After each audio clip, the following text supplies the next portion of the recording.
Good morning students.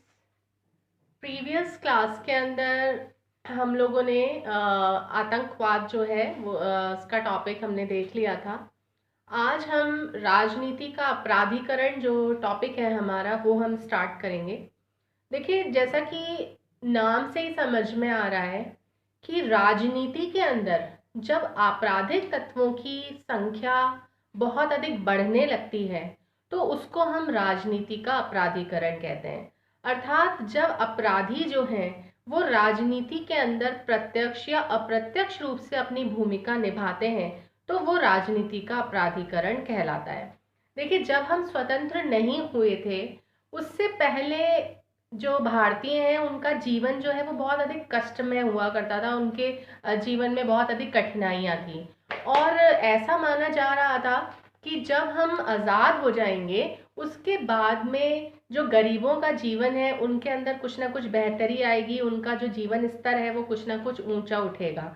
लेकिन स्वतंत्रता के बाद में भी अगर हम देखें तो उनका जीवन जो है उसमें खुशहाली तो नहीं आई है, जबकि उनका जीवन जो है वो और भी अधिक बदतर जो है वो हो गया है।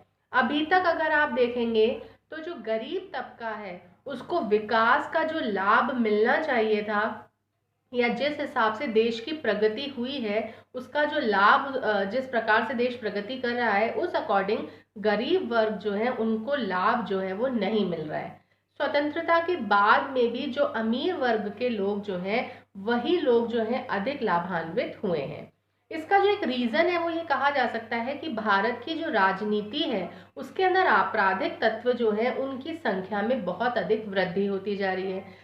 अर्थात राजनीति के अंतर्गत जिनके पास में धन बल है या जो बाहुबल है वही लोग जो है वो ज़्यादा प्रभावी अपनी भूमिका जो है वो निभा पा रहे हैं। अगर इस स्थिति को अगर अपन देखें तो ये स्थिति राजनीति के लिए अच्छी नहीं कही जा सकती है या भारतीय लोकतंत्र के लिए ये स्थिति जो है ये अच्छी नहीं कही जा सकती है, क्योंकि इसके माध्यम से जो एक साफ छवि का जो ईमानदार व्यक्ति हैं उन लोगों को स्थान नहीं मिल पाता है और इसके कारण से आपराधिक प्रवृत्ति के जो लोग हैं उनकी संख्या में बढ़ोतरी होती है। उनको एक प्रकार से कहना चाहिए उनका एक दबदबा कायम हो जाता है राजनीति के अंदर। तो ये स्थिति लोकतंत्र के लिए सही नहीं कही जा सकती है। विगत कुछ वर्षों के अंदर चुनाव में सुधार करने के लिए अनेक प्रयास जो हैं वो हमारी सरकार के द्वारा किए गए हैं। जैसे कि ईवीएम मशीन का प्रयोग किया जाने लगा है, इलेक्ट्रॉनिक वोटिंग मशीन जो है उसका प्रयोग किया जा रहा है, या अगर कोई संवेदनशील बूथ है तो उन संवेदनशील बूथों की वीडियोग्राफी जो है वो की जाती है। मतलब जहाँ पर ये संभावना होती है कि यहाँ पर धांधली हो सकती है किसी भी प्रकार की तो वहाँ पर वीडियोग्राफी जो है वो करवाई जाती है।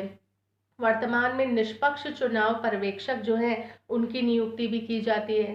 साथ ही साथ आचार संहिता जो है वो लागू की जाती है। आचार संहिता का तात्पर्य ये होता है कि चुनावी प्रचार प्रसार जो है उस पर प्रतिबंध लग जाता है। जब आचार संहिता लागू हो जाती है, चुनावों के एक दो दिन पहले आचार संहिता लागू होती है जिस दिन इलेक्शन होने वाले होते हैं, और उस टाइम पर आचार संहिता लागू होने के बाद में कोई भी चुनावी प्रचार प्रसार जो है वो नहीं किया जा सकता।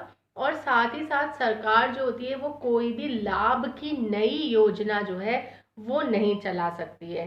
तो आचार संहिता लागू की जाती है। तो ये सारे सुधार करने के बावजूद भी अगर अपन देखें तो राजनीति में अपराधीकरण जो है वो बढ़ता ही जा रहा है, कम नहीं हुआ है।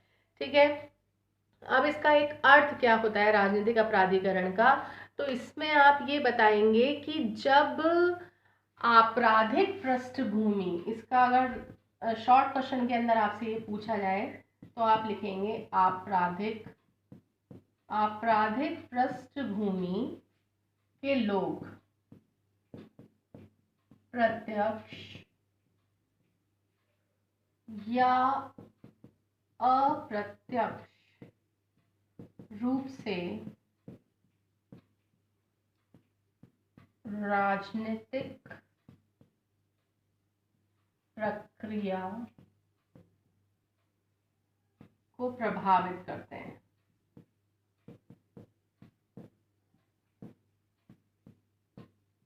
ठीक है, आपराधिक पृष्ठभूमि के लोग प्रत्यक्ष या अप्रत्यक्ष रूप से राजनीतिक प्रक्रिया जो है उसको प्रभावित करते हैं।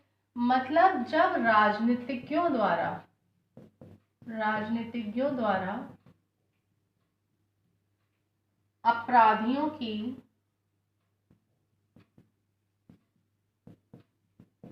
मदद लेना, किसी भी चीज में हो सकती है वो, ये कहलाता है राजनीतिक अपराधीकरण।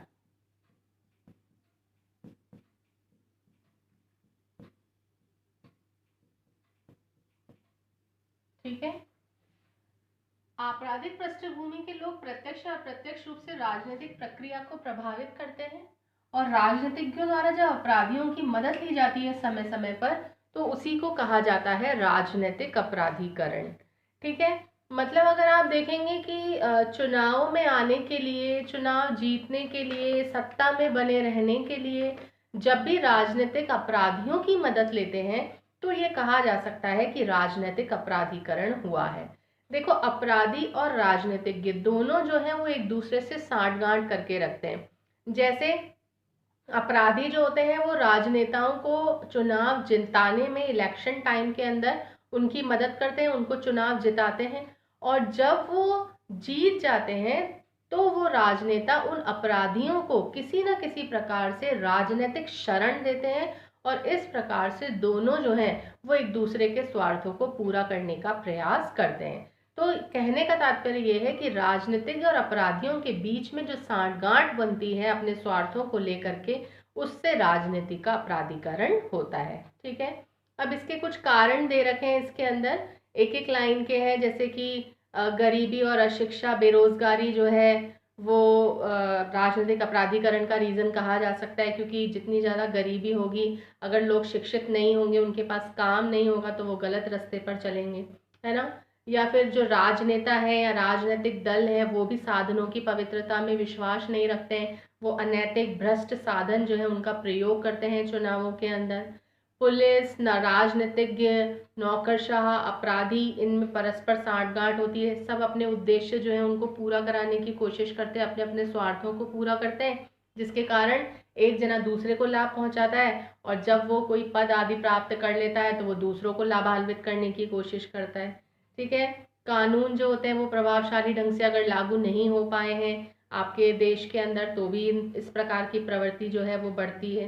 कई बार निर्वाचन प्रणाली में कुछ खामियां रह जाती हैं या खामियां होती हैं, या फिर कई बार न्यायपालिका के अंदर कुछ खामियां रहती हैं, इस कारण से भी ये प्रवृत्ति बढ़ती है। या फिर अगर निष्पक्ष और ईमानदार लोग जो हैं उनका अभाव होता है, तो भी इस प्रवृत्ति में बढ़ोतरी होती है। या फिर धन और बल का बहुत अधिक प्रयोग अगर राजनीति के अंदर हो रहा है, तो ये प्रवृत्तियां जो हैं ये बहुत ज़्यादा बढ़ने लगती हैं, राजनीति का अपराधीकरण बहुत अधिक होने लगता है। ठीक है। तो इस प्रकार से ये इसके कुछ कारण हैं। नेक्स्ट जो टॉपिक आएगा आपका, वो मैं आपको नेक्स्ट लेक्चर के अंदर समझाऊंगी। Thank you.